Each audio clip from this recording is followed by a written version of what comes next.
Bonjour Zep. Bonjour. C'est un plaisir cet album Paris 2119, mais dites-moi, on part 100 ans en avant. Alors là, il n'y a pas Titeuf, mais on est dans un Paris absolument hallucinant. Vous le voyez comme ça, Paris, dans 100 ans, c'est-à-dire un monde un peu différent, on va dire, hein? Paris sera toujours Paris, hein. On ne va pas raser les immeubles parisiens. Donc c'est ce qui est intéressant avec cette ville, c'est que dans 100 ans, elle sera toujours la ville qu'on connaît, mais avec des couches supplémentaires, comme aujourd'hui, elle a déjà les strates un peu de toutes les époques. Alors moi, c'est un album sur lequel je suis scénariste, donc tout le travail de créer ce Paris du futur, c'est Dominique Bertaille qui l'a fait. Donc lui, il connaît bien Paris, et il a fait vraiment un travail de dessinateur qui fait du repérage. Il est allé, et on peut vraiment suivre le personnage. C'est des vrais lieux dans Paris qui ont été un petit peu transformés. Marché aux Puces, la Tour Eiffel, on retrouve ces coins-là. Alors ces coins-là n'ont pas vraiment changé, parce qu'il y a le Paris de musée, on va dire, hein, qui est là, mais il y a un autre Paris. Voilà, en fait, il y a, comme aujourd'hui, hein, il y a un peu de Paris. Il y a le Paris musée qui est refait à neuf, qui est très beau, puis le Paris qui est un petit peu laissé, un petit peu plus cracra, qui se décompose plus. Donc là, c'est comme toujours dans un récit d'anticipation, on force le trait.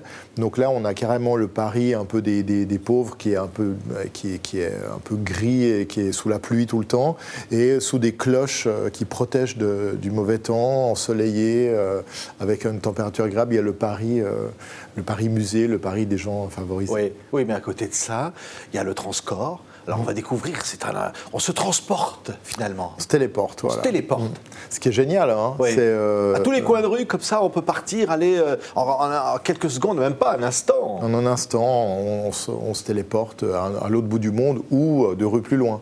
Ce qui règle aussi le problème des déplacements, de la mobilité, qui devient un vrai enjeu. Et la solution à la pollution, oui. Ouais. Donc ça, c'est à la fois génial, et en même temps, comme dans tout bon récit de genre, on va découvrir que ce génial cache quelque chose de bien plus inquiétant.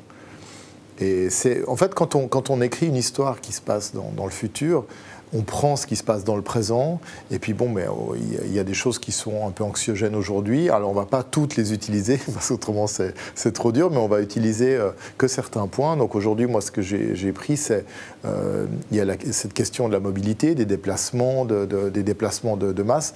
Donc imaginez que ceci a disparu, a été résolu par une compagnie qui a déposé le brevet de la téléportation. C'est génial, mais évidemment cette compagnie est devenue ultra puissante comme l'est aujourd'hui, comme le serait Google. Parce qu'on pourrait presque imaginer qu'elle possède, les critères de votre cerveau, à l'intérieur de votre cerveau, quand elle vous téléporte.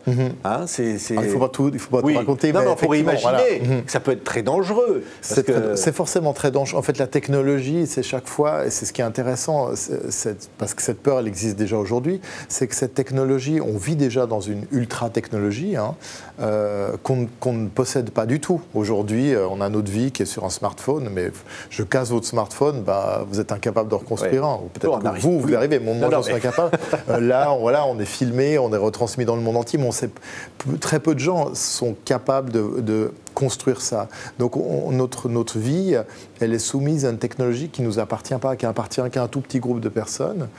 Et forcément, c'est un peu inquiétant parce qu'on leur délègue beaucoup de choses, on leur délègue toutes nos données. Hein, c'est un peu le cauchemar d'Orwell en 1984. C'est que tout à coup, il y a une sorte de classe supérieure qui possède toutes les données sur tout le monde. En fait, tout le monde et lui en avait une vision cauchemardesque. Aujourd'hui, on vit dans ce monde-là. Mais déjà, on a la reconnaissance visuelle. Oui, et puis on ne trouve pas ça cauchemardesque. On le retrouve d'ailleurs dans ce Paris de 2119. Oui, partout dans la rue, on est reconnu.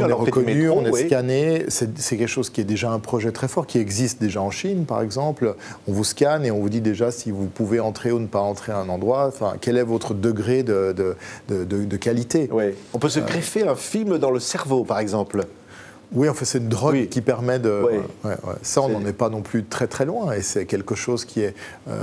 quand on voit les gens qui deviennent complètement addicts du jeu vidéo, du monde virtuel, c'est vrai que le jour où on arrive à être complètement dans quelque chose de complètement immersif, où on est à l'intérieur d'un film, est-ce qu'on aura très envie d'en sortir? On va découvrir dans le livre ce qui peut arriver, effectivement, par exemple, dans ces cas-là, et on voit les conséquences qu'au fond, il y a ces deux personnages, hein, c'est Tristan et Chloé, un couple, qui sont très différents finalement dans ce Paris-là. Hein.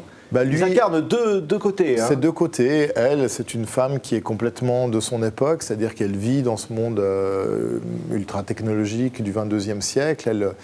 Elle fait du business dans ce monde-là.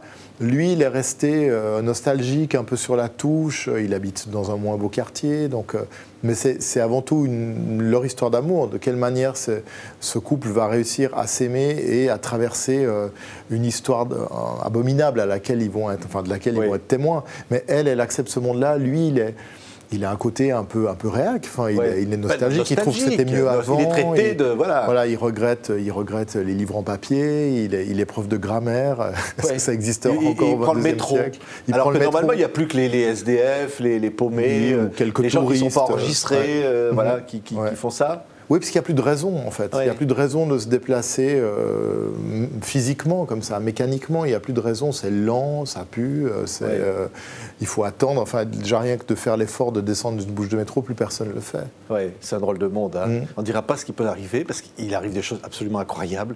C'est un véritable film, un scénario diabolique. Mais c'est vrai qu'il faut 17 nanosecondes pour copier une mémoire humaine. Là, dans cette histoire, aujourd'hui, non, mais aujourd'hui, on est en train de travailler. Il y a tout un projet qui est prévu pour dans 3 ans, je crois, qui est de numériser entièrement un cerveau humain. C'est-à-dire qu'on va refabriquer un cerveau humain de manière numérique et avec les mêmes fonctions, la même capacité mémorielle. Oui. Et ça veut dire dans l'absolu que le jour où ce travail, on est très proche, là on n'est pas dans 100 ans, on est dans 3 ans, est terminé, on pourrait imaginer qu'on se connecte nous-mêmes dessus, c'est-à-dire que notre cerveau est connecté à un cerveau externe qui posséderait à ce moment-là non seulement nos capacités, mais sur lequel on pourrait rentrer des infos. C'est-à-dire qu'au lieu de faire 10 ans d'études pour apprendre, je sais pas, l'allemand ou l'anglais, moi je choisis de parler ma langue et puis on appuie sur un bouton. Voilà, c'est génial. Ouais. Donc ça, c'est aussi un futur qui est pas complètement incroyable. C'est un futur qui est assez proche. Après, il y a toujours 2 choses. Il y a la science qui avance et il y a l'éthique qui avance. Et l'éthique, elle a toujours le rôle, un peu le mauvais rôle, de barrer le chemin en disant attention, ça, il faut pas faire. Par exemple, on pourrait imaginer qu'on puisse effacer une partie de la mémoire de quelqu'un. On dirait on va l'effacer à partir de mars. Comme un ordinateur. Ou la reformater. Vous enlevez ce qu'on ne veut pas avoir et vous mettre d'autres souvenirs. Effectivement, à partir du moment où on a accès à la mémoire, comme on a l'accès à la mémoire de son ordinateur, on peut l'organiser un peu comme on en a envie. Et ça, c'est un fantasme Pendant très longtemps, ça a été un fantasme de scénariste, de fiction. Aujourd'hui, ça devient un projet scientifique. Donc, c'est assez incroyable. Et finalement, une capacité de résistance derrière tout ça. De se dire, au fond, on a envie de rester humain. C'est l'humain. On peut choisir quand même, comme votre personnage, de garder...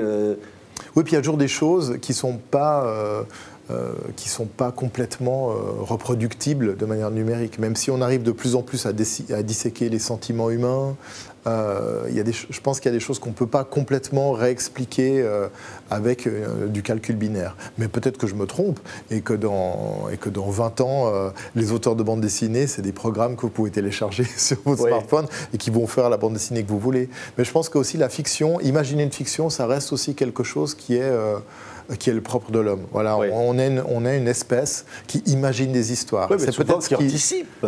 C'est d'anticipation. L'anticipation, voilà, c'est parce qu'on est excité, on est excité, inquiet, pour notre avenir, et on va l'imaginer. Et c'est aussi une manière je pense, de créer un signal. Personne n'a été aussi sensible à la problématique des clones que les gens qui ont vu Blade Runner. Pourtant, ça nous touchera plus une histoire de fiction qu'un long discours scientifique ou politique de mise en garde. On a besoin qu'on nous raconte des histoires. Je crois qu'on est une espèce qui a besoin qu'on nous raconte des histoires. On y croise Lévi-Strauss en pleine conférence, parce qu'on peut revoir les gens, revivre, etc. On y croise Conan Doyle, Le Monde perdu, ce sont des références littéraires. Et au fond, on s'abreuve de ça quand on écrit une histoire comme ça, Zep.